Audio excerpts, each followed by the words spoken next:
علامہ ثناء اللہ امرتسری رحمۃ اللہ علیہ اہل حدیث کے بہت بڑے عالم، ان کے اوپر قاتلانہ حملہ کیا تھا مرزا طاہر بیگ نام کے ایک بدعتی نے، اور علامہ ثناء اللہ امرتسری تو بہرحال بچ گئے، قاتلانہ حملہ تھا بچ گئے، اور وہ آدمی جیل میں چلا گیا۔ قاتلانہ حملہ تھا، لوگوں نے چشمدید گواہ تھے، علامہ ثناء اللہ امرتسری تو کچھ دن کے بعد ٹھیک ہو گئے، اور وہ ان کا جو قتل کا حملہ جس نے کیا تھا وہ جیل میں چلا گیا۔ جتنے دن تک وہ جیل میں رہا، علامہ ثناء اللہ امرتسری اس کے گھر راشن پہنچاتے رہے، اس کے گھر کا خرچ چلاتے رہے، اور جب وہ جیل سے واپس آیا اپنے بیوی بچوں کے پاس گیا تو بیوی سے پوچھا کہ میں تو جیل میں تھا، یہ اتنے دن تک کون ہمارے پریوار کو چلاتا رہا، کون جو ہے ہمارے گھر کو چلاتا رہا؟ کہا کوئی اللہ کا نیک بندہ تھا، وہ ہر مہینے آتا تھا اور ہمیں راشن دے کے چلا جاتا تھا، ہمیں نہیں معلوم وہ کون تھا۔ اب یہ نوجوان جو تھا یہ چھپ کر کے دیکھنے لگا کون ہے یہ آدمی، اور علامہ ثناء اللہ امرتسری کو بھی معلوم بھی نہیں کہ وہ آدمی جو ہے وہ جیل سے چھوٹ چکا ہے۔ اگلے مہینے جب اس کے گھر میں راشن لے کے پہنچے ہیں اور وہ باہر نکلا ہے اور دیکھا کہ یہی انسان ہے جس کے اوپر میں نے قاتلانہ حملہ کیا تھا، وہ دہاڑے مار مار کے رونے لگا، زارو قطار رونے لگا، اور بڑی معافی مانگی، اور اس کے بعد اس نے اپنے شرک و بدعت سے توبہ کر لی اور وہ پکا توحید والا بن گیا۔ تو ہمارے اسلاف نے تو ایسے توحید کی دعوت کو پھیلایا ہے میرے ساتھی۔ میں اپنے نوجوانوں سے کہنا چاہوں گا، آپ صرف نماز میں رفع الیدین کر کے اور سینے پر ہاتھ باندھ کے اور 8 رکعت تراویح پڑھ کے اہل حدیث نہیں بن سکتے، آپ کو اپنے اخلاق کے اعتبار سے بھی اہل حدیث بننا پڑے گا، اپنے کیریکٹر کے اعتبار سے بھی اہل حدیث بننا پڑے گا۔ اور نبی نے جو اخلاق ہمیں دیا ہے وہ کیسا تھا؟ اللہ کہہ رہا ہے وَلَوْ كُنْتَ فَظًّا غَلِيظَ الْقَلْبِ لَانفَضُّوا مِنْ حَوْلِكَ، اے میرے نبی اگر آپ سخت مزاج ہوتے تو یہ لوگ آپ کو چھوڑ کے چلے گئے ہوتے۔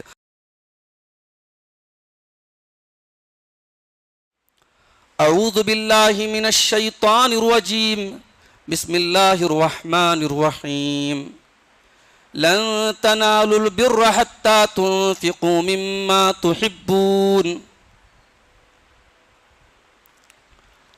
محترم حاضرین، بزرگوں اور دوستوں، نوجوان ساتھیوں، پردہ نشین ماں اور بہنوں، پیارے بچوں، آج ہم نے چوتھی تراویح مکمل کی، اور آج چوتھے پارے کی کچھ منتخب آیات کی تفسیر آپ کے سامنے انشاءاللہ ہم پیش کرنے کی سعادت حاصل کریں گے۔ چوتھے پارے کا آغاز ہوتا ہے سورہ آل عمران کی آیت نمبر 92 سے، اور چوتھے پارے میں سورہ آل عمران ختم ہوتی ہے، اور پھر سورہ نساء شروع ہوتی ہے، اور سورہ نساء کی آیت نمبر 22 تک چوتھا پارہ مکمل ہوتا ہے۔ چوتھے پارے کی پہلی آیت میں اللہ تعالیٰ نے جنت کے حصول کی ایک کنڈیشن بتائی ہے کہ اگر آپ جنت میں جانا چاہتے ہیں تو یہ کام آپ کو کرنا پڑے گا۔ کیا کرنا پڑے گا؟ لن تنالوا البر حتى تنفقوا مما تحبون، اے میرے بندو تم نیکی کو نہیں پا سکتے، تم جنت میں نہیں پہنچ سکتے، حتیٰ تنفقوا مما تحبون، جب تک کہ تم اللہ کی راہ میں اپنی محبوب چیز خرچ نہ کرو۔ تو اس کا مطلب یہ ہوا کہ اللہ کی راہ میں صرف خرچ کرنا یہ مقصود نہیں ہے، اپنی محبوب چیز۔ اس لیے مال جو ہے، مال بھی انسان جو خرچ کرتا ہے تو مال بھی بہت محبوب چیز ہے انسان کی۔ کوئی آدمی اگر یہ کہتا ہے کہ صاحب مجھے مال سے محبت نہیں ہے، جھوٹ بول رہا ہے۔ وہ مال انسان کی محبوب چیز ہے، اور یہ قرآن گواہی دیتا ہے۔ قرآن کے 30ویں پارے کی بڑی مشہور سورت ہے سورۃ العادیات، ہم سب پڑھتے ہیں، اس میں اللہ نے فرمایا وَإِنَّهُ لِحُبِّ الْخَيْرِ لَشَدِيدٌ، انسان مال کی محبت میں بہت شدید ہے، اس کے دل میں مال کی محبت بہت زیادہ ہے۔ اسی لیے شریعت جب آپ کو زکوٰۃ کا حکم دیتی ہے، جب آپ کو صدقہ خیرات کا حکم دیتی ہے، تو یہ آسان کام نہیں ہے۔ اس لیے آج زکوٰۃ کے متعلق لوگ جب مسئلے پوچھتے ہیں تو دینے کے مسئلے کم پوچھتے ہیں اور بھاگنے کے راستے زیادہ تلاش کرتے ہیں، نہ دینا پڑے۔ آج لوگ زکوٰۃ سے بھاگنے کے راستے تلاش کرتے ہیں۔ ایک عالم کے پاس اگر اپنے مطلب کی بات نہیں ملے تو دوسرے عالم کہیں سے گنجائش مل جائے نہ دینا پڑے۔ ایک صاحب کہنے لگے مولانا اگر کسی کے پاس سونا ہے اور کیش رقم نہیں ہے تو وہ کیا کرے گا؟ عورت ہے، عورت کے پاس سونا ہے اور کیش نہیں ہے تو وہ کیسے زکات نکالے گی؟ کیا اپنا سونا بیچ کے نکالے گی؟ اب یہ بہت بھاری چیز ان کو لگ رہی تھی کہ بھائی سونا اگر ان کے پاس نصاب کے اوپر ہے تو دینا پڑے گا. اور اللہ تعالیٰ نے اس آیت میں سورہ آل عمران کی اس آیت میں 4 پارے کی پہلی آیت میں کنڈیشن بیان کر دی.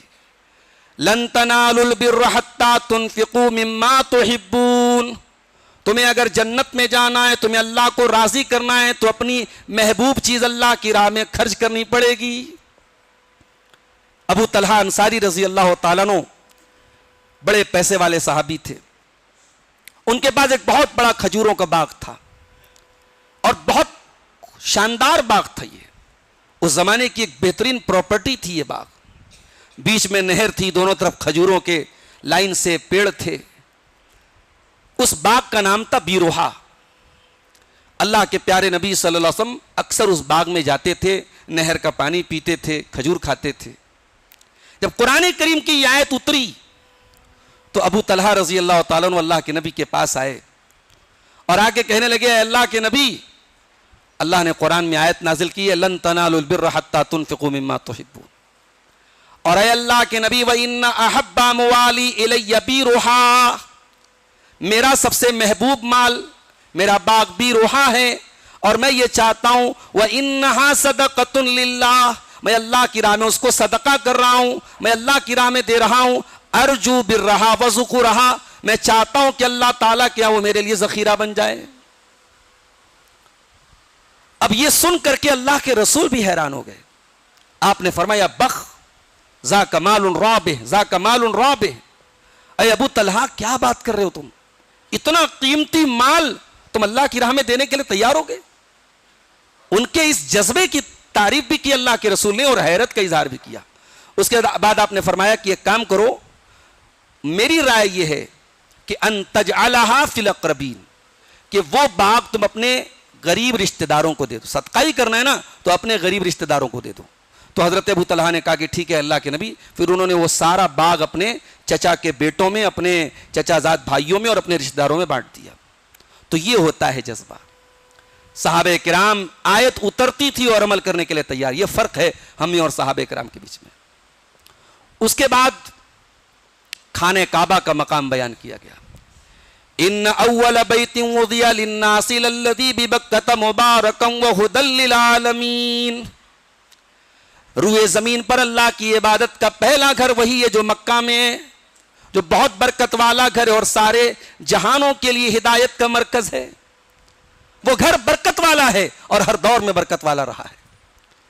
کبھی آپ نے غور کیا اسماعیل علیہ السلام جب پہنچے اپنی ماں کے ساتھ وہاں تو دور دور تک پانی کا کوئی قطرہ نہیں تھا. وہی خانہ کعبہ تھا جس کے بازو میں زمزم کا چشمہ نکلا تھا. جب ہاجرہ نے صفا اور مروہ کے درمیان 7 چکر لگائے تھے، اللہ تعالیٰ نے جبریل کو بھیجا اور جبریل نے اپنے پر کو زمین پہ مارا اور وہاں سے زمزم کا وہ پانی نکلا جس کے بارے میں اللہ کے نبی فرماتے ہیں ان ماء زمزم لما شرب له. زمزم کا پانی جس نیت سے پیا جائے اللہ تعالیٰ وہ مقصد پورا کرتا ہے. وہ ایک ایسا عجیب و غریب پانی ہے جس کو اللہ تعالیٰ نے بڑی برکت رکھی ہے. پھر اس خانہ کعبہ کے پاس کوئی پیڑ نہیں تھا اور ابراہیم علیہ السلام دعا کرتے ہیں وارزقہم من الثمرات، اے اللہ میری اولاد کو یہاں بسا دے اور میری آنے والی نسلوں کو، میری اولاد کو یہاں پھلوں کی روزی عطا فرما. اور دنیا کا ہر پھل وہاں مکہ میں کل بھی پہنچتا تھا اور آج بھی پہنچتا ہے. یہ برکت نہیں تو اور کیا ہے.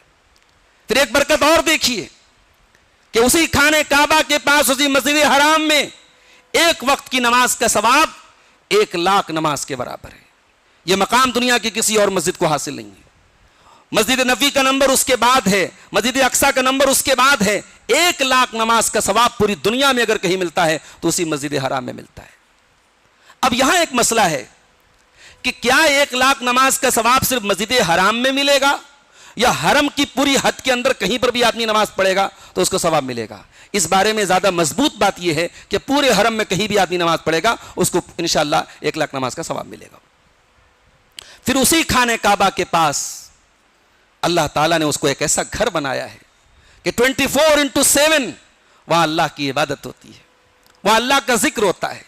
کوئی اللہ کی بارگاہ میں دعائیں کر رہا ہے، کوئی طواف کر رہا ہے، کوئی رو رہا ہے، کوئی گڑگڑا رہا ہے. رمضان کا مہینہ ہے, تراویح کی نماز رات میں کبھی لائیو ٹیلی کاسٹ ہوتی ہے, کبھی آپ دیکھیے شیخ سعود الشریم قرآن پڑھ رہے ہیں, شیخ بدر ترکی قرآن پڑھ رہے ہیں, اور وہاں پہ افریقہ کا, سوڈان کا افریقی, امریکہ کا گورا, انڈیا پاکستان بنگلہ دیش کا اردو ہندی بنگلہ بولنے والا, زبانیں الگ ہیں, کلچر الگ ہیں, مگر سب کے سر جھکے ہیں تو رب العالمین کی بارگاہ میں جھکے ہیں. سب کی زبانوں پہ ترانے ہیں تو اللہ تعالیٰ کی توحید کے ترانے, اور وہاں لوگ رو رہے ہیں, اپنے گناہوں کو آنسوؤں کی شکل میں بہا رہے ہیں, اپنے گناہوں سے توبہ کر رہے ہیں, اپنے پاپوں کا پرایشچت کر رہے ہیں, اللہ کی بارگاہ میں آنسو بہا رہے ہیں. یہ گھر ہے میرے پیارے ساتھیو جو برکت والا گھر ہے. اس کے بعد اللہ نے فرمایا فیہ آیات بینات, اللہ کے اس گھر کے پاس بہت روشن نشانیاں ہیں. فیہ آیات بینات مقام ابراہیم, وہیں پر ابراہیم علیہ السلام کے کھڑے ہونے کی جگہ ہے. ابراہیم علیہ السلام جس پتھر پہ کھڑے ہو کے خانہ کعبہ کی تعمیر کرتے ہیں وہ پتھر تھا, پتھر پہ پیر کا نشان نہیں آتا ہے, مگر اللہ تعالیٰ نے اس پتھر پہ ایسے پیر کے نشان بنا دیے جیسے کیچڑ میں کھڑے تھے ابراہیم علیہ السلام. یہ کھلی ہوئی نشانی اللہ تعالیٰ کی. اس خانہ کعبہ کے پاس آپ جائیں, آپ کو اپنا ایمان بڑھتا ہوا محسوس ہوگا, آپ اپنے آپ کو اللہ سے قریب پائیں گے. اس میں بہت ساری اللہ کی نشانیاں ہیں, کچھ نظر آتی ہیں کچھ نظر نہیں آتی ہیں. اس کے بعد اللہ نے فرمایا وَمَن دَخَلَهُ كَانَ آمِنًا, اس اللہ کے گھر میں جو داخل ہو جائے گا اس کو امن اور چین نصیب ہو جائے گا.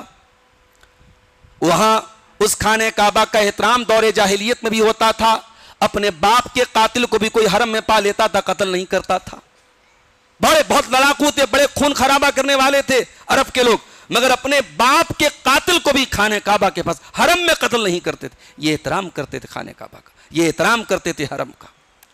اس کے بعد اللہ نے فرمایا وَلِلَّهِ عَلَى النَّاسِ حِجُّ الْبَيْتِ مَنِ اسْتَطَاعَ إِلَيْهِ سَبِيلًا, میرے بندو اس اللہ کے گھر کا حج کرنا تمہارے اوپر فرض ہے اگر تم وہاں جانے کی طاقت رکھتے ہو. وَمَن كَفَرَ فَإِنَّ اللَّهَ غَنِيٌّ عَنِ الْعَالَمِينَ, اور اگر کوئی کفر کرے گا تو اللہ تعالیٰ سارے جہانوں سے بے نیاز ہے. اس کا مطلب یہ ہوا کہ اگر آپ کے پاس حج کی استطاعت ہے اور آپ حج نہیں کر رہے ہیں تو یہ بہت بڑی ناشکری اللہ تعالیٰ کی. اور اگر آپ حج کا انکار کر رہے ہیں تو اس بات پر امت کا اتفاق ہے کہ Hajj one of the 5 pillars of Islam, اسلام کے 5 ستونوں میں سے ایک ستون ہے. اگر کوئی حج کا انکار کر دے گا تو کافر ہو جائے گا. آج ہمیں سے بہت سارے لوگ مالدار بھی ہیں, صاحب حیثیت بھی ہیں, صحت مند بھی ہیں, مگر حج نہیں کرتے. کیوں نہیں کرتے صاحب؟ کہتے ارے بھائی حج کر لیں گے بڑی ذمہ داری آ جائے گی. اور جب وہ حج نہیں کرتے تو ان کو نہیں معلوم کہ کل کون سی بیماری آئے گی اور ان کا کام ختم کر دے گی, کون سا ایکسیڈنٹ آئے گا اور ان کی زندگی کو ختم کر دے گا, کون سی بیماری آئے گی ان کو اپاہج بنا دے گی. کتنے لوگوں کی آنکھوں میں میں نے حج کے سپنے دیکھے اور انہوں نے حج نہیں کیا, اور ایک وقت ایسا آیا کہ وہ چاہ کے بھی حج نہیں کر پائے. آپ کبھی جائیں عمرہ کرنے, کبھی حج کرنے جائیں, آپ دیکھیں کہ کتنے بوڑھے ہیں بیچارے, جب وہ ویل چیئر پہ طواف کرتے تو روتے ہیں. وہ روتے کہ کاش ان جوانوں کی طرح میں بھی جوان ہوتا اور میں بھی دوڑ کے صفا اور مروہ کے درمیان صحیح کرتا, میں بھی دوڑ کے خانہ کعبہ کا طواف کرتا. اس لیے میرے بھائیوں, اگر آپ کے پاس حج کرنے کی استطاعت ہے, اتنا مال ہے کہ آپ حج کر سکتے ہیں اور بدن میں اتنی طاقت ہے, تو ڈیلے نہ کریں, حج میں تاخیر نہ کریں. لوگ کہتے ہیں صاحب لڑکی کی شادی کر لیں گے تب حج کر لیں گے, گھر مکان بنا لیں گے تب حج کر لیں گے. یہ سارے بہانے, یہ سارے ایکسکیوز اللہ تعالیٰ کے نہیں چلیں گے. اگر آپ کے پاس وَلِلَّهِ عَلَى النَّاسِ حِجُّ الْبَيْتِ مَنِ اسْتَطَاعَ إِلَيْهِ سَبِيلًا, اگر وہاں تک جانے کی طاقت ہے تو آپ کے اوپر حج فرض ہے. اس کے بعد اللہ تعالیٰ نے مسلمانوں کو اتحاد کا حکم دیا. فرمایا یا ایھا الذین آمنوا اتقوا اللہ حق تقاتہ ولا تموتن الا وانتم مسلمون. اے ایمان والو, تم اللہ سے ڈرو جیسا ڈرنے کا حق ہے, اور تمہیں موت نہ آئے مگر اسلام کی حالت میں. کیا مطلب اللہ سے ڈرو جیسا ڈرنے کا حق ہے؟ علامہ ابن تیمیہ نے لکھا ہے کہ اللہ سے ڈرو جیسا ڈرنے کا حق ہے, اس کا مطلب یہ ہے ان یطاع فلا یعصى وان یشکر فلا یکفر وان یذکر فلا ینسى. اس کا مطلب یہ ہے کہ اللہ کی اطاعت کی جائے, اس کی نافرمانی نہ کی جائے, اللہ کا شکر ادا کیا جائے, اس کی ناشکری نہ کی جائے, اور اللہ کا ذکر کیا جائے, اس کو بھلایا نہ جائے. یہ 3 کام کیا جائے تب اتقوا اللہ حق تقاتہ پر عمل ہے. اس کے بعد اللہ نے ایک بڑی عجیب بات فرمائی. فرمایا وَلَا تَمُوتُنَّ إِلَّا وَأَنْتُمْ مُسْلِمُونَ، تمہیں موت نہ آئے مگر اسلام کی حالت میں. تمہیں مرنا ہے تو اسلام کی حالت میں مرنا ہے. اس اسلام کی دولت کو مرتے دم تک سنبھالنا ہے. کاش یہ سبق ہمارے نوجوانوں کو پتہ چل جائے. آج دنیا کو آپ کی ٹوپی سے پرابلم نہیں ہے، آپ کے ڈریس سے پرابلم نہیں ہے، آپ کے کھان پان سے پرابلم نہیں ہے. دنیا کو پرابلم ہے آپ کے اسلام سے. آپ اسلام کو چھوڑ دیں، دنیا آپ کا ویلکم کرے گی، آپ کو سر پہ بٹھائے گی، آپ سر کے تاج بن جائیں گے. دنیا میں اسلام دشمن ساری طاقتوں کا ایک ہی خواب ہے، ایک ہی مشن ہے کہ مسلمان بظاہر تو مسلمان رہے، اندر سے کھوکھلا ہو جائے، اس کے اسلام کو ڈائنامائٹ کر دیا جائے، اس کے ایمان کو ختم کر دیا جائے. اسی لیے اللہ نے بار بار قرآن میں ہمیں تاکید کی ہے، اس اسلام کی دولت کی مرتے دم تک حفاظت کرو. وَلَا تَمُوتُنَّ إِلَّا وَأَنْتُمْ مُسْلِمُونَ، تمہیں موت نہ آئے مگر اسلام کی حالت میں.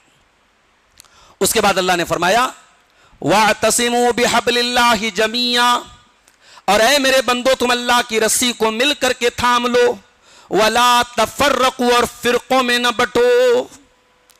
یہ بڑی اہم آیت ہے قرآن کی اور سمجھنے کی آیت ہے. آج بہت سارے لوگ کہتے ہیں صاحب اگر اپنے آپ کو بریلوی کہنے والا ایک فرقہ ہے، اپنے آپ کو دیوبندی کہنے والا ایک فرقہ ہے، اگر آپ کو اپنے آپ کو شیعہ کہنے والا ایک فرقہ ہے، تو اپنے آپ کو اہل حدیث کہنے والا بھی ایک فرقہ ہے. لہٰذا ہم کچھ نہیں کہیں گے، ہم اپنے آپ کو مسلمان کہیں گے.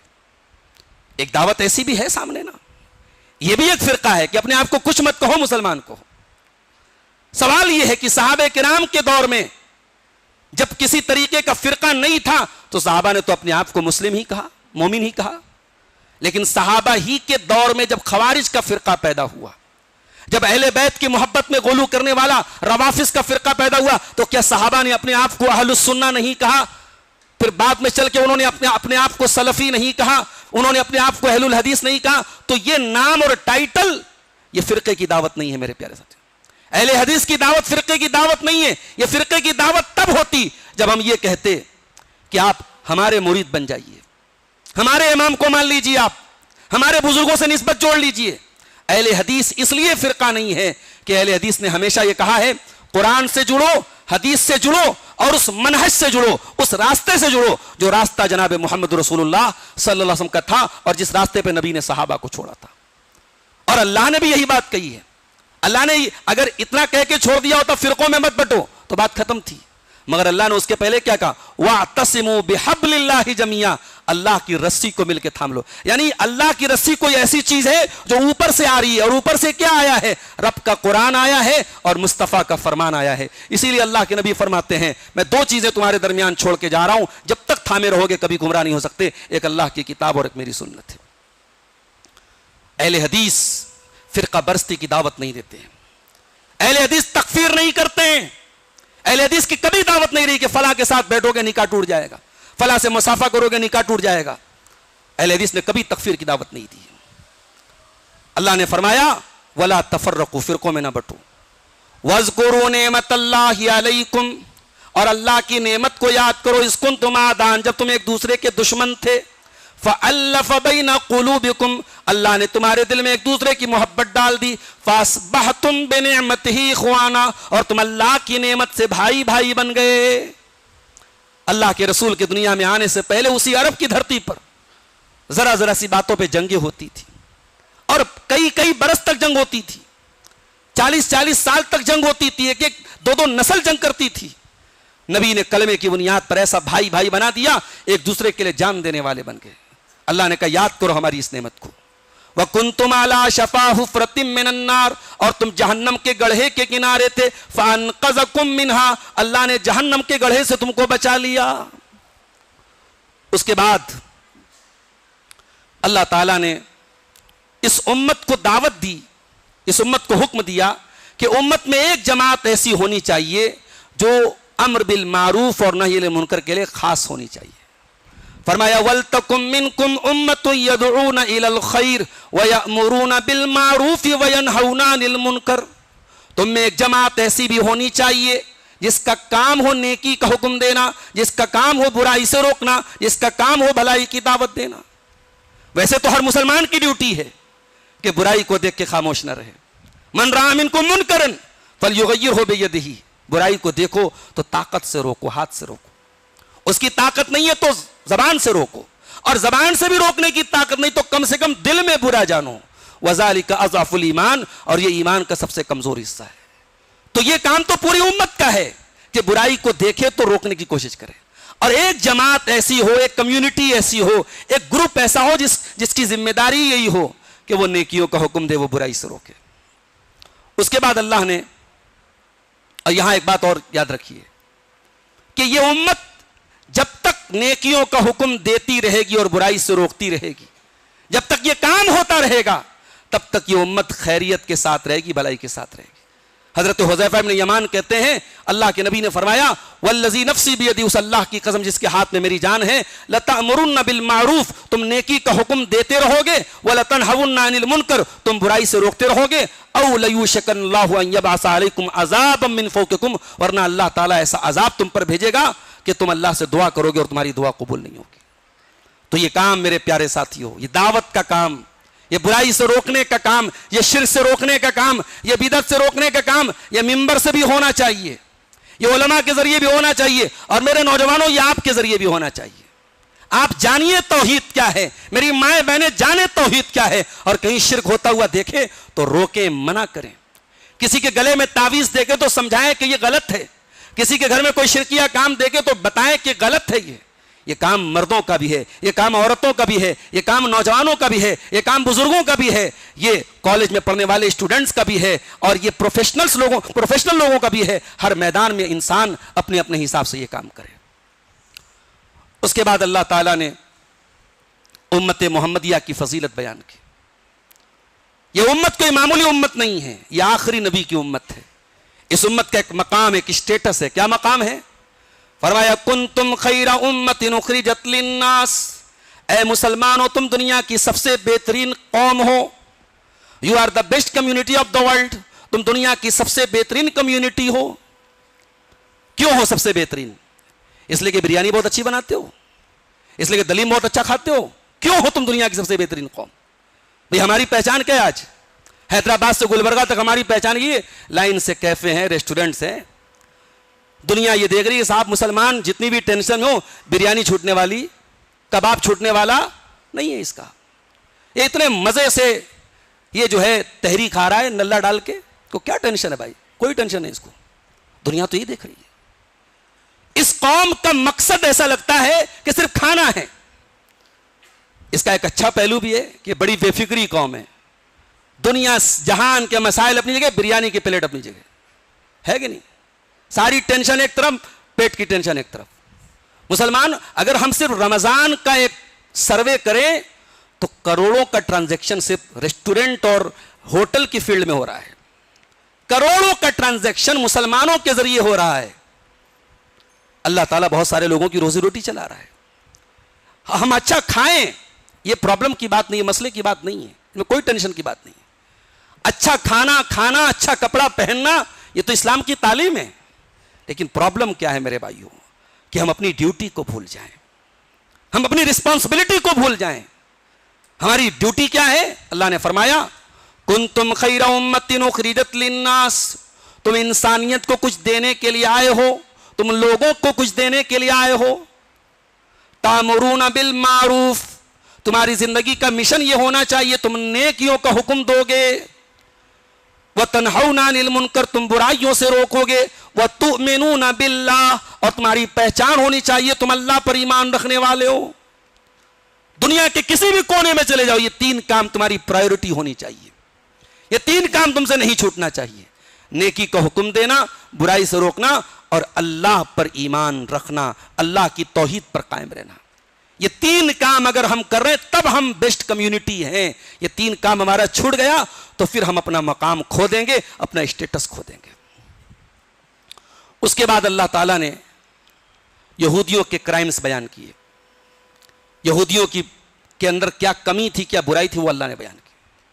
اور جب اللہ نے یہودیوں کی برائی بیان کی تو ظاہر ہے کہ یہودیوں میں اچھے لوگ بھی تھے. اللہ نے فرمایا سب برابر نہیں ہیں. لیسو سواء, یہ تمام کے تمام یہودی برابر نہیں ہیں. من اہل الکتاب امۃ قائمۃ یتلون آیات اللہ آناء اللیل. انہی اہل کتاب میں، انہی یہودیوں میں ایسے بھی لوگ ہیں جو راتوں میں اللہ کی آیتوں کی تلاوت کرتے ہیں. وہم یسجدون، اللہ کی بارگاہ میں سجدہ کرتے ہیں.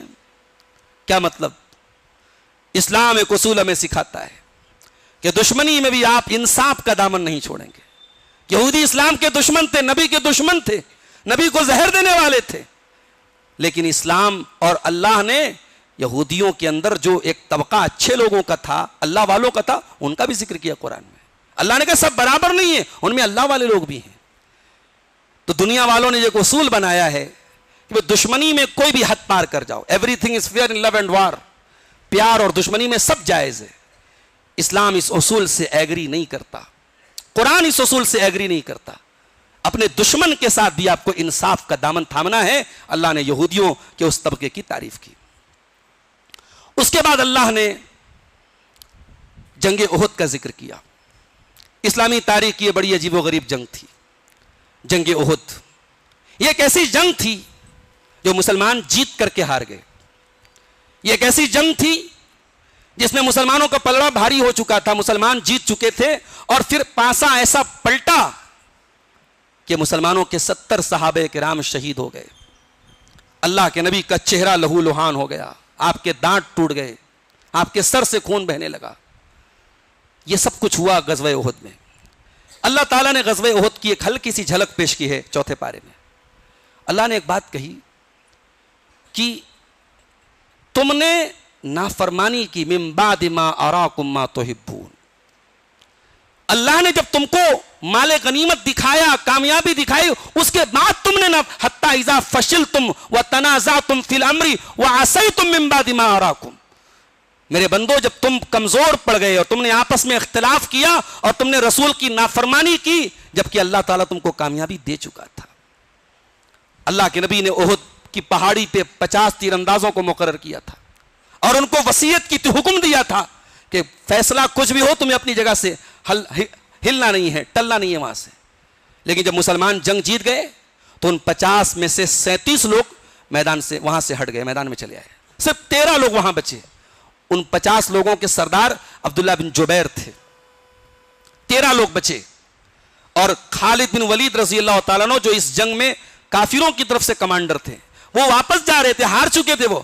انہوں نے جب اس پوائنٹ کو دیکھا کہ یہ ویک پوائنٹ ہے مسلمانوں کا اور یہاں سے اگر پیچھے سے حملہ کیا جائے تو مسلمانوں کو ہرایا جا سکتا ہے، وہیں سے خالد بن ولید رضی اللہ تعالیٰ عنہ نے پیچھے سے حملہ کیا اور مسلمان یہ جیتی ہوئی جنگ ہار گئے. اللہ نے اسی کا نقشہ کھینچا. حتی اذا فشلتم، جب تم کمزور پڑ گئے، وتنازعتم فی الامر، اور تم نے رسول کی نافرمانی کی اور آپس میں اختلاف کر بیٹھے، وعصیتم، اور تم نے نافرمانی کی، من بعد ما اراکم ما تحبون. اللہ تعالیٰ نے تم کو اپنی نعمت دکھائی، اس کے بعد تم نے نافرمانی کی. پتہ یہ چلا کہ نعمت ملنے کے بعد نافرمانی کرنا، نعمت ملنے کے بعد گناہ کرنا، یہ زیادہ خطرناک ہے.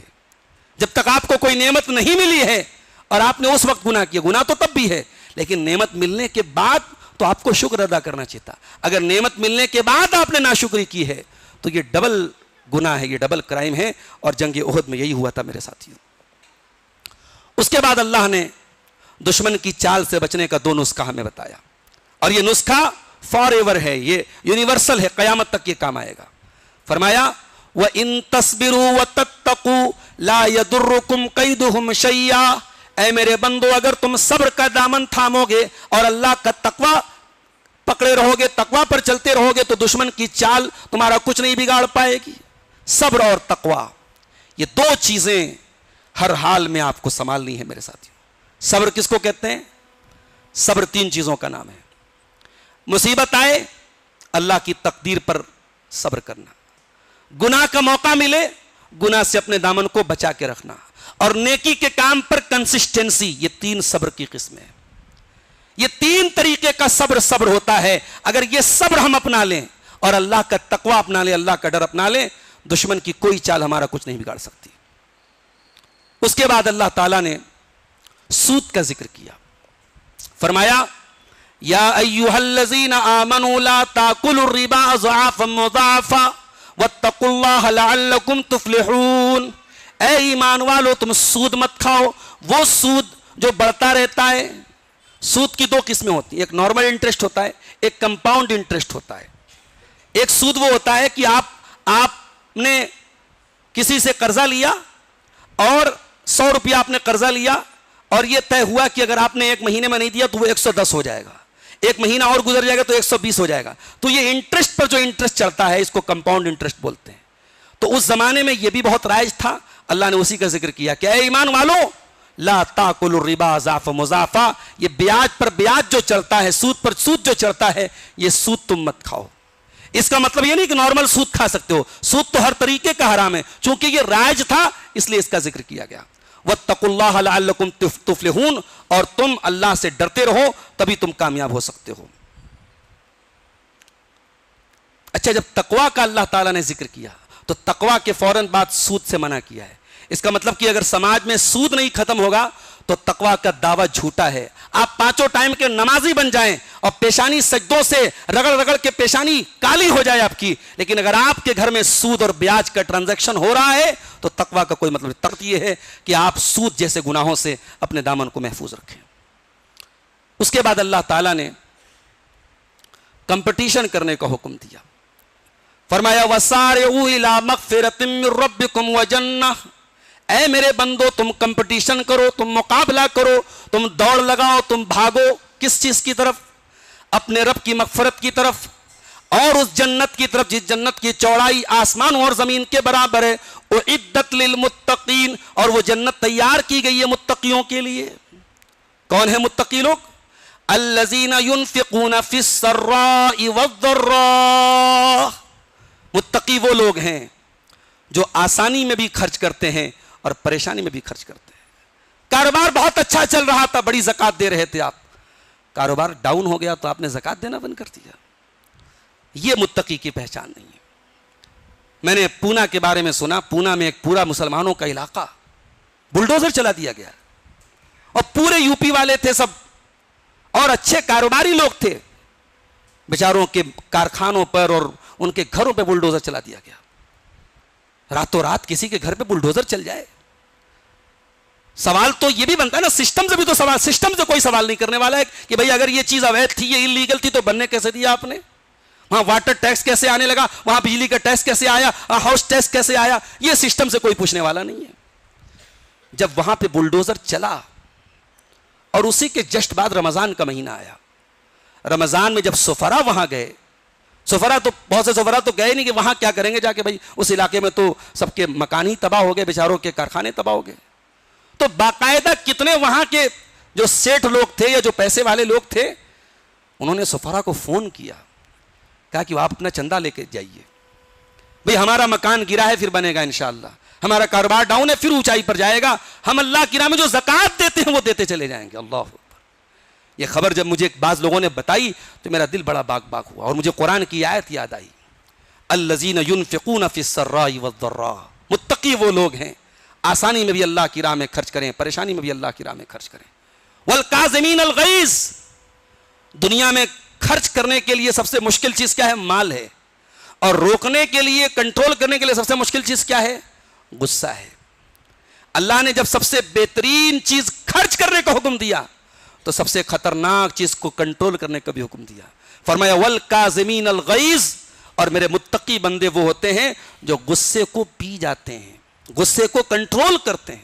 اللہ نے یہ نہیں کہا غصہ نہیں آتا، غصہ تو آئے گا، کبھی بیوی پر غصہ آئے گا، کبھی بچوں پر آئے گا، کبھی اپنے مزدوروں پر آئے گا، نوکروں پر آئے گا۔ اچھا، انسان کو اپنے سے اوپر والوں پر غصہ کم آتا ہے۔ آپ کمپنی میں نوکری کر رہے ہیں، باس پر کیا غصہ دکھائیں گے آپ؟ باس نے 4 ڈانٹ سنا دی، ہاتھ باندھ کے کھڑے ہو کے سن لیا، گھر آ کے بیوی پر اس کا فرسٹریشن نکالیں گے، بچوں پر نکالیں گے۔ یہی تو ہے، انسان اپنے سے ڈاؤن جو لوگ ہوتے ہیں ان پر اپنا غصہ نکالتا ہے، زمانے کی گالیاں سن کے آئے گا گھر میں، بیوی کو سنائے گا۔ والکاظمین الغیظ، متقی لوگ ایسے نہیں ہوتے، متقی لوگ اپنے فرسٹریشن کو، اپنے غصے کو کنٹرول کرتے ہیں۔ والعافین عن الناس، اور لوگوں کو درگزر کر دیتے ہیں، معاف کر دیتے ہیں۔ واللہ یحب المحسنین، اور اللہ تعالیٰ ایسے ہی نیک لوگوں کو پسند کرتا ہے۔ والذین اذا فعلوا فاحشۃ او ظلموا انفسهم، اور متقی لوگوں کی تیسری پہچان، جب ان سے کوئی گندا کام ہو جائے، متقی اور گندا کام ہو جائے، ہو سکتا ہے بھائی، متقی لوگ کوئی دودھ کے دھلے نہیں ہوتے، متقی لوگ کسی اور پلینٹ کے باسی نہیں ہوتے، اسی زمین پہ رہتے ہیں، ہمارے اور آپ کے بیچ میں رہتے ہیں، کبھی ان سے کوئی گناہ بھی ہو سکتا ہے۔ والذین اذا فعلوا فاحشۃ، جب ان سے کوئی غلط کام ہو جائے، او ظلموا انفسهم، یا وہ اپنے نفس پر کوئی ظلم کر لیں، ذکروا اللہ فاستغفروا لذنوبہم، وہ اللہ کو یاد کرتے ہیں اور اپنے گناہوں سے معافی مانگتے ہیں۔ رمضان کا مہینہ میرے بھائیوں اس آیت پر عمل کرنے کے لیے بہترین مہینہ ہے۔ ہم نے بھی بہت ظلم کیا ہے اپنی جانوں پر، ہمیں سے بہت سارے لوگ ہیں، نہ جانے ہم نے کتنے گناہ کیے ہیں، اور ہمارے گناہوں کی خبر ہم سے زیادہ کس کو ہوگی؟ ہمارے بہت سارے گناہ ایسے ہیں جو ہمارے اور ہمارے رب کے بیچ میں ہیں، ہم جانتے یا ہمارا رب جانتا ہے۔ ان گناہوں سے توبہ کرنے کے لیے یہ بہترین موقع ہے میرے ساتھیوں۔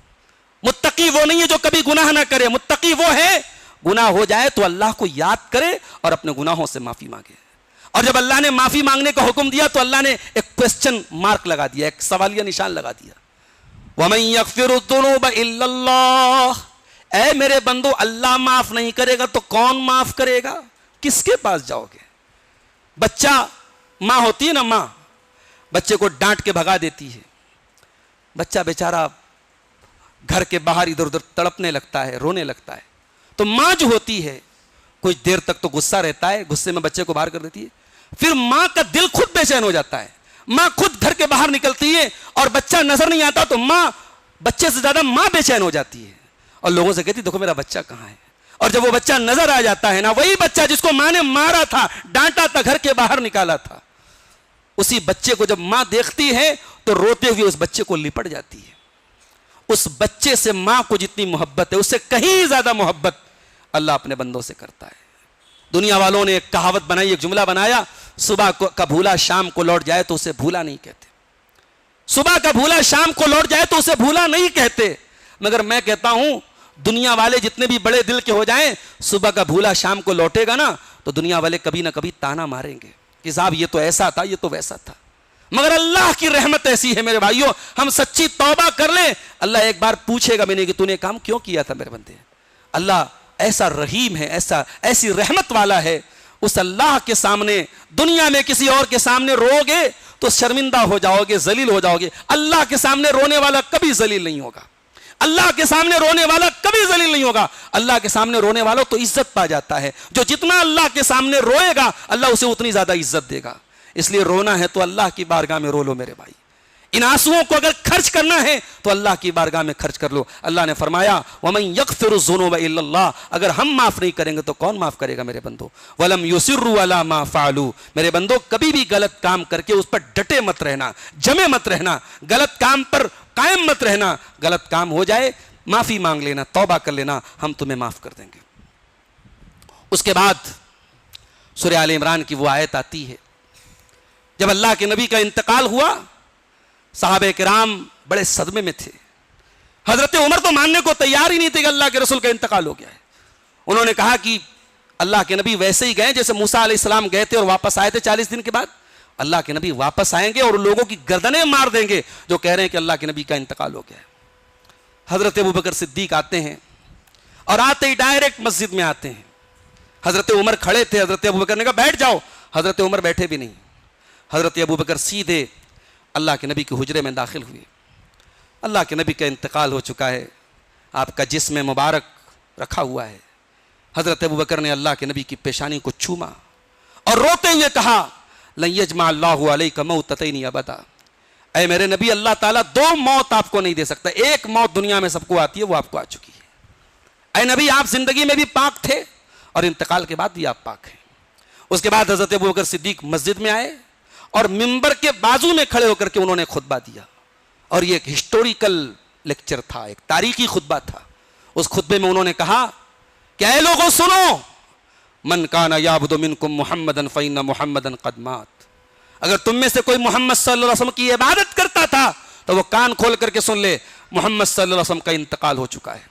ومن کان یعبد اللہ، اور جو اللہ کی عبادت کرتا تو وہ کان کھول کر کے سن لے، اللہ زندہ ہے، اللہ کو کبھی موت آنے والی نہیں ہے۔ اور اسی موقع پر حضرت ابوبکر صدیق نے سورہ آل عمران کی آیت نمبر 144 پڑھی تھی، چوتھے پارے کی آیت پڑھی تھی، وما محمد الا رسول، محمد صلی اللہ علیہ وسلم تو ایک رسول ہیں، قد خلت من قبلہ الرسل، آپ سے پہلے بھی رسول گزرے ہیں، افئن ماتا، اگر آپ کی وفات ہو جائے، او قتلا، یا آپ کو قتل کر دیا جائے، انقلبتم علی اعقابکم، تو کیا تم اپنی ایڑیوں کے بل پلٹ جاؤ گے، ومن ینقلب علی عقبیہ فلن یضر اللہ شیئا، اور اگر کوئی اپنی ایڑی کے بل پلٹ بھی جائے، کوئی مرتد بھی ہو جائے تو اللہ کا کچھ نہیں بگاڑ سکتا، وسیجزی اللہ الشاکرین، اور اللہ تعالیٰ شکر ادا کرنے والوں کو بہترین بدلہ دے گا۔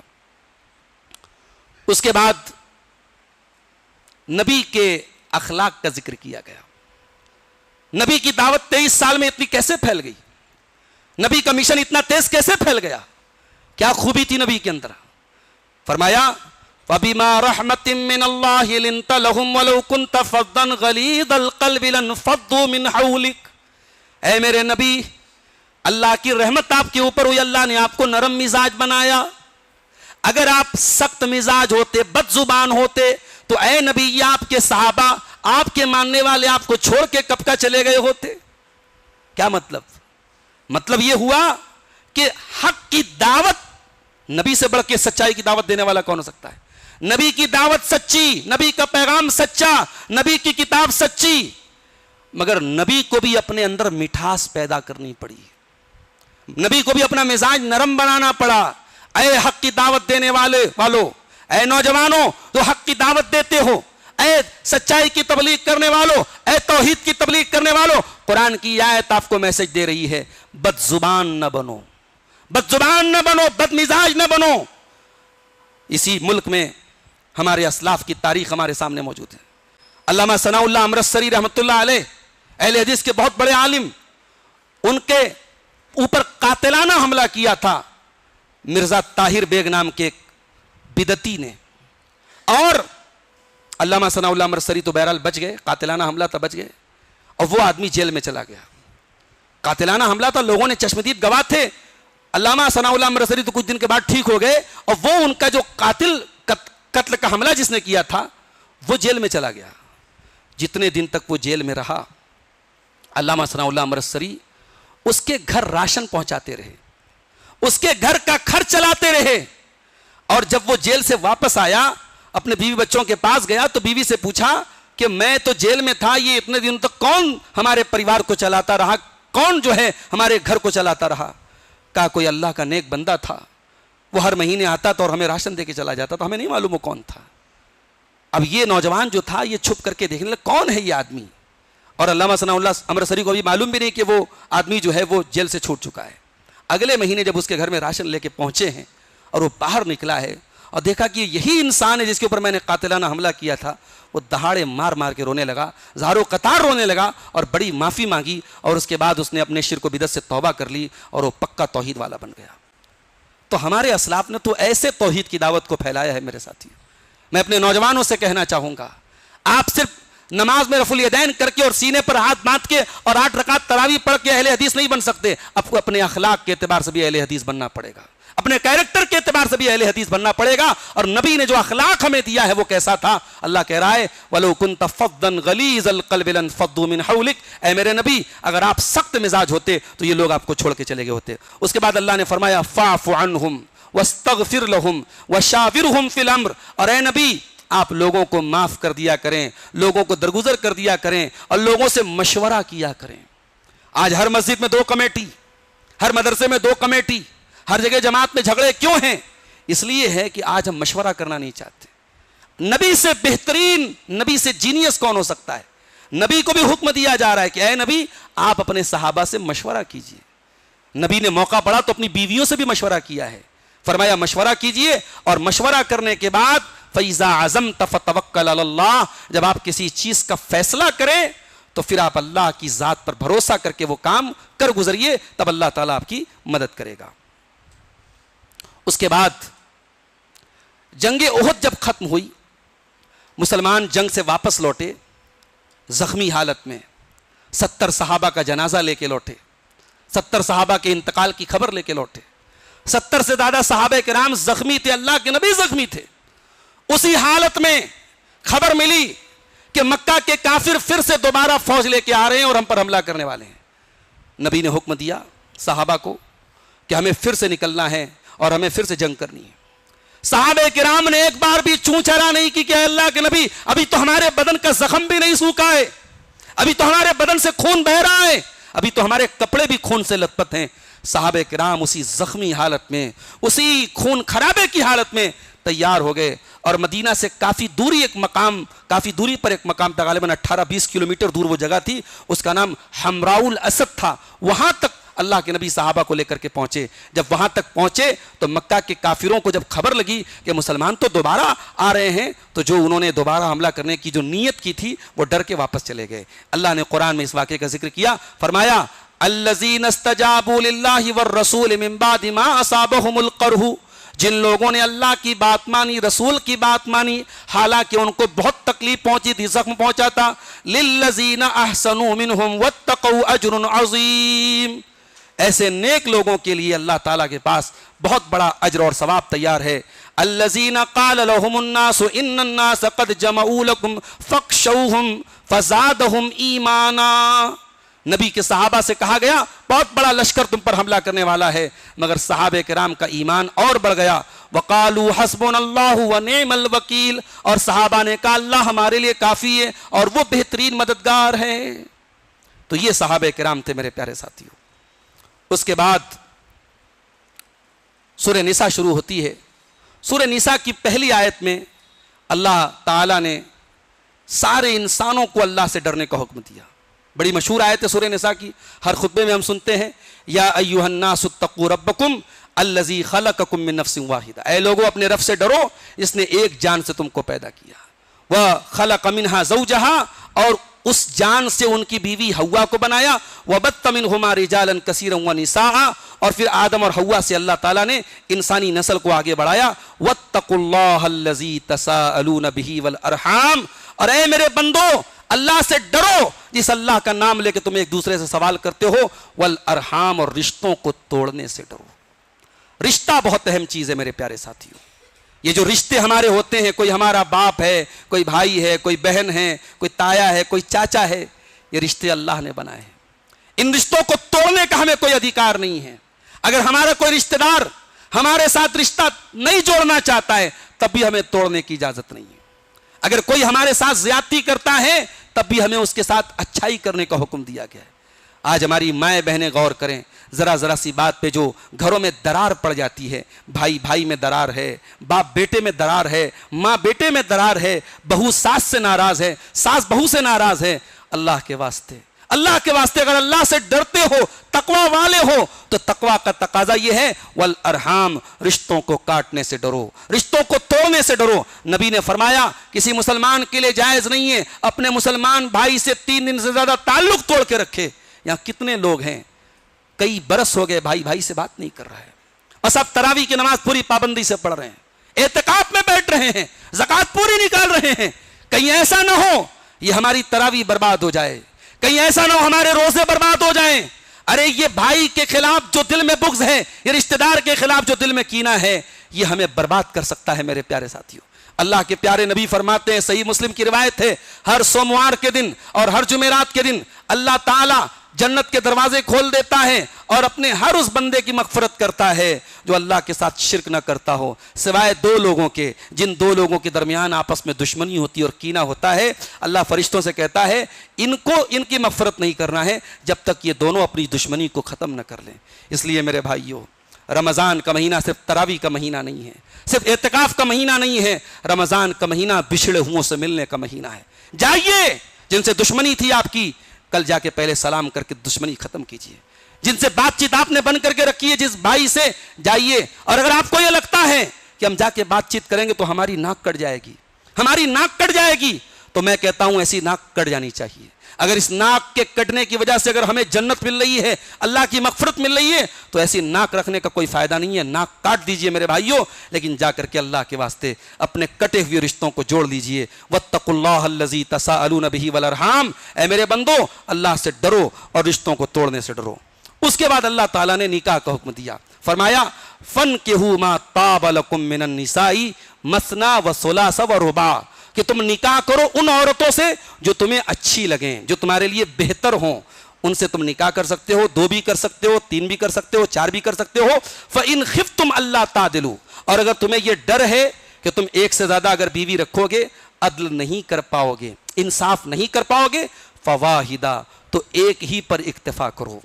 اس سے یہ بھی سمجھ میں آیا کہ اسلام میں ایک سے زیادہ نکاح کی اجازت ہے، اور یہ بھی سمجھ میں آیا کہ اگر انسان ایک سے زیادہ نکاح کر لیتا ہے اور بیویوں کے درمیان عدل نہیں کرتا ہے تو وہ قرآن کی خلاف ورزی کر رہا ہے. آج معاف کیجئے گا، بہت سارے لوگ ہیں ایک سے زیادہ انہوں نے نکاح کیے ہیں، لیکن ایک بیوی کو انہوں نے بالکل چھوڑ کے رکھا ہے اور ایک بیوی کو ساری محبتیں اور سارا وقت اس کو دے رہے ہیں. یہ غلط ہے. اللہ کے نبی فرماتے اگر کسی کی 2 بیویاں ہوں گی اور وہ ناانصافی کرتا ہے ان کے درمیان تو قیامت کے دن اس حال میں آئے گا کہ اس کے ایک طرف کا جو چہرہ ہوگا وہ بالکل جھکا ہوا ہوگا اور دور سے لوگ پہچان لیں گے کہ یہ اپنی بیویوں کے ساتھ ناانصافی کرنے والا انسان تھا. اس کے بعد آخری آیت میں بیان کر کے بات ختم کرتا ہوں. اللہ نے مال کے بارے میں فرمایا وَلَا تُؤْتُوا السُّفَهَاءَ أَمْوَالَكُمُ الَّتِي جَعَلَ اللَّهُ لَكُمْ قِيَامًا، اپنا مال بے وقوفوں کے حوالے مت کرو جس مال کو اللہ تعالیٰ نے گزر بسر کا ذریعہ بنایا ہے. وَارْزُقُوهُمْ فِيهَا وَاكْسُوهُمْ، اور اپنے مال کے ذریعے کمزوروں کو پہناؤ اور کھلاؤ. وَقُولُوا لَهُمْ قَوْلًا مَعْرُوفًا، اور ان سے بھلی بات کرو. اس کا مطلب یہ ہوا کہ اب اپنا پرس یا اپنا مال یا تجوری کی چابی آپ کسی ایسے انسان کے حوالے نہ کر دیں جس کے اندر پیسے کا درد نہ ہو. شوہر بیچارہ کما کما کے محنت سے لائے اور کریڈٹ کارڈ اور ڈیبٹ کارڈ اپنی بیوی کے ہاتھ میں دے دے، ATM کارڈ بیوی کے ہاتھ میں دے دے اور وہ دھائیں دھائیں جا کے پورا ایک دن میں سارا اکاؤنٹ صاف کر دے. ایسی نادان اگر کسی کے گھر میں بیوی ہے تو اللہ کے واسطے وہ ATM کارڈ نہ دے اپنی بیوی کو. بھائی میں دونوں بات بتا رہا ہوں. اگر کسی گھر میں شوہر ایسا ہے جو بیوی کے ضروری حقوق نہیں دے رہا ہے تو ایسے شوہر کی جیب میں سے بیوی بنا بتائے پیسہ لے سکتی ہے. اس کے فون پے میں سے اس کا پن اگر پتا ہو تو ٹرانسفر کر سکتی ہے اپنے اکاؤنٹ میں. آپ جا کے فتویٰ لگائیے جو بھی لگانا ہو کہ عبدالغفار صاحب نے چوری کی اجازت دی ہے، مگر یہ چوری جائز ہے. بھائی بیوی اگر شوہر حق ادا نہ کرے تو بیوی ضرورت پڑنے پر وہ مال بغیر شوہر کو بتائے لے سکتی ہے. مگر جس بیوی کے بارے میں شوہر کو پتا ہو کہ یہ بے حساب خرچ کرتی ہے اور اس کے ہاتھ میں اپنا ATM کارڈ دے دے تو ایسے شوہر کی عقل پہ انا للہ و انا الیہ راجعون، وہ نادانی کا کام کر رہا ہے، کیونکہ مال بہت ضرورت کی چیز ہے. اللہ نے فرمایا یہ مال تمہاری گزر بسر کا ذریعہ ہے. اسی لیے سلف کہا کرتے تھے المال سلاح المومن، مال مومن کا ہتھیار ہے. اور ایک صاحب نے کہا کہ اگر میں اتنا مال چھوڑ کے دنیا میں جاؤں جس مال پر اللہ مجھ سے حساب لے گا تو یہ اس سے بہتر ہے کہ میں لوگوں کے آگے ہاتھ پھیلاؤں، میں لوگوں کا محتاج بن کے رہوں. اس سے بہتر کیا ہے میں مال کماؤں اور مال پر اللہ مجھ سے حساب لے گا. مجھے وہ حساب منظور ہے مگر لوگوں کا محتاج بننا مجھے منظور نہیں ہے. اور سلف یہ بھی کہا کرتے تھے اتجروا واکتسبوا، تجارت کرو اور کمائی کرو. فَإِنَّكُمْ فِي زَمَانٍ إِذَا احْتَاجَ أَحَدُكُمْ كَانَ أَوَّلَ مَا يَأْكُلُ دِينَهُ، تم ایسے زمانے میں زندگی گزار رہے ہو جس زمانے میں انسان اگر محتاج ہوگا تو سب سے پہلے اپنے دین کو کھا جائے گا، اپنے دین کی تجارت کرے گا، دین کو بیچ دے گا. آج دین کی بھی تجارت ہو رہی ہے، دین کے نام پر بھی، اور کتنے شریعت کے احکام ہیں جس کو چھپا کر کے اپنا بینک بیلنس مضبوط کیا جا رہا ہے، اپنا پیٹ کا بھرا جا رہا ہے. تو دین کی بھی تجارت ہو رہی ہے. اس لیے میرے پیارے ساتھیوں اس دور میں مال کی بڑی اہمیت ہے. آپ حلال طریقے سے مال کمائیں. اپنے نوجوانوں سے کہنا چاہوں گا بیکار نہ بیٹھے رہو. یہ مت سوچو صاحب یہ جاب بڑی چھوٹی جاب ہے، اس میں بہت کم سیلری مل رہی ہے، بیکار بیٹھے رہے. باپ کے ٹکڑوں پر پلنے سے بہتر ہے کہ آپ اپنی محنت کی کمائی کھائیے. آپ شادی کرنا چاہتے ہیں، بعض نوجوان کہتے ہیں صاحب ہم شادی کرنا چاہتے ہیں. ان سے پوچھو بھائی تم کما کیا رہے ہو؟ کما تو ابھی کچھ نہیں رہے، ابا کی کمائی پہ زندگی گزارے. ارے بھائی ابا کی کمائی پہ تم زندگی گزار، تمہاری بیوی کیا کھائے گی؟ آپ ٹھیک ہے شادی کے قابل ہو گئے، نکاح کرنے کا حکم ہے، لیکن نکاح کی ایک شرط یہ بھی ہے کہ آپ اپنی ہونے والی بیوی کی ذمہ داری اٹھائیں. آپ اگر کچھ نہیں کما رہے تو کیا کھلائیں گے اپنی بیوی کو؟ اس لیے کسی بھی جاب کو حقیر نہ سمجھیں. اگر حلال طریقے سے کوئی چھوٹی موٹی بھی جاب مل رہی ہے، حلال طریقے سے کوئی بھی کام آپ کر رہے ہیں وہ کام کیجئے اور مال کمائیے. مال کمانا منع نہیں ہے، مال بہت ضروری چیز ہے. اللہ تعالیٰ نے اس کو ہمارے قیام کا ذریعہ بنایا ہے. تو یہ چوتھے پارے کی چند آیات تھیں. انشاءاللہ کل ہم 5ویں پارے پر گفتگو کریں گے. اللہ سے دعا ہے رب العالمین ہمیں قرآن کریم کی نصیحتوں پر عمل کی توفیق عطا فرمائے. الہ العالمین ہمیں اپنے ان بندوں میں شامل فرما دے جن بندوں کو اللہ تعالیٰ نے متقی کہا ہے. متقی بندوں کی صفات ہمیں اپنے اندر پیدا کرنے کی توفیق عطا فرمائے. آمین. وآخر دعوانا ان الحمد للہ رب العالمین. والسلام علیکم ورحمۃ اللہ.